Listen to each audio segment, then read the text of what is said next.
Joining me now, Republican Kentucky Senator Rand Paul. Senator, thanks so much for taking the time to join us tonight. Thanks for having me.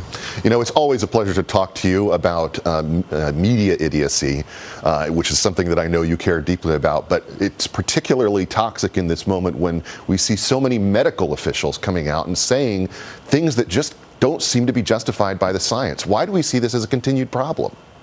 Well, here's the problem. When your so-called government experts are talking about wearing a mask outside, the next thing they'll be doing is saying, and you need to wear a mask when you're by yourself in the car because some of the COVID germs might still be floating around in your car when others get out. But when it so defies common sense, people are going to quit listening to them. I mean, Biden telling us that on July 4th, we may be able to gather with 2 or 3 other people as long as we're still wearing our masks, even if we've been vaccinated. Nobody believes that. And there is no science. In fact, all of the science shows that the vaccines are working very well, that very few hospitalizations, almost no deaths, and really the people who've been vaccinated are not spreading it. They're also showing through the science, even from Dr. Fauci's own institute, that if you've gotten the disease, you're also immune to not only the disease you had, but also to the variants as well. So they need to pay attention to the science, and they need to quit saying, oh, but what if it changes into the Spanish flu? What will we do? What will we do? It's like, well, when that happens, let us know, Dr. Fauci. But if you don't have a study that proves any of this, then it's all conjecture. And that's my point, is that the government should have the mandate. The burden should be on the government to prove to us why we should be wearing a mask still. I don't know if you saw this today, Senator Paul, but Joe Biden participated in this conference call with all of these different world leaders, and he was the only one who was wearing a mask. Every other world leader was normal, sitting in front of sitting in front of their Zoom calls, etc., talking to each other. It looks at a certain point ridiculous, and it seems like it's pandemic theater as opposed to based in the science.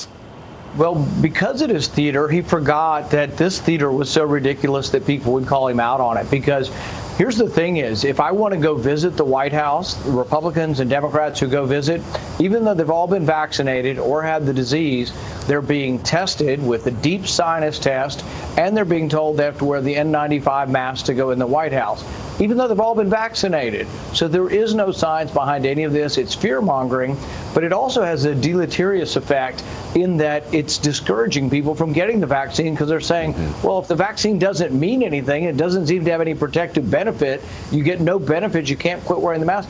Some people are saying, why should I get it? And I think that's the wrong attitude, but this is what's coming from Biden and the so-called scientists that he's putting forward. I know that you are concerned, as I am, that this pandemic is going to lead to restrictions on human freedom that last well beyond it's dealt with both via vaccine and achieving herd immunity. What can we do to make sure that we don't have a sort of permanent pandemic-sized state, one that really crushes our ability to live as free Americans? The only thing we can do is push back. I think you saw the video of the young teacher in Georgia whose video went viral saying she wants to know why her 6-year-old's still wearing a mask. It was a very passionate speech. In fact, I think I might even endorse her for the U.S. Senate. She was such a good speaker, and we need people to push back. But that's what it's going to take, is everyday ordinary citizens saying, tell me why. Tell me why my kid has to keep wearing a mask. And the thing is there is no good science on any of this. We don't need people in charge of giving us advice or giving us mandates who are talking about zero risk. In a free society, we all make our own judgment, and what we want is low risk. We want an acceptable risk. We want the risk that we take to get in a car. So if COVID is less likely to kill us than getting in a car, maybe we could make our own decisions for a change. You know, this vaccine passport issue is obviously something that's pretty live, and a number of different states have taken some steps against these. What else would you like to see in terms of preventing the encroachment of the state on our ability to work and to travel? Well, people are going to have to understand that ultimately a lot of us aren't happy with all these mandates. I know many people who don't have to fly, just won't fly because they don't want to be told what to do, to wear a mask for several hours on a plane. Major League Baseball So they say all Republicans are racist because of the Georgia voting election law.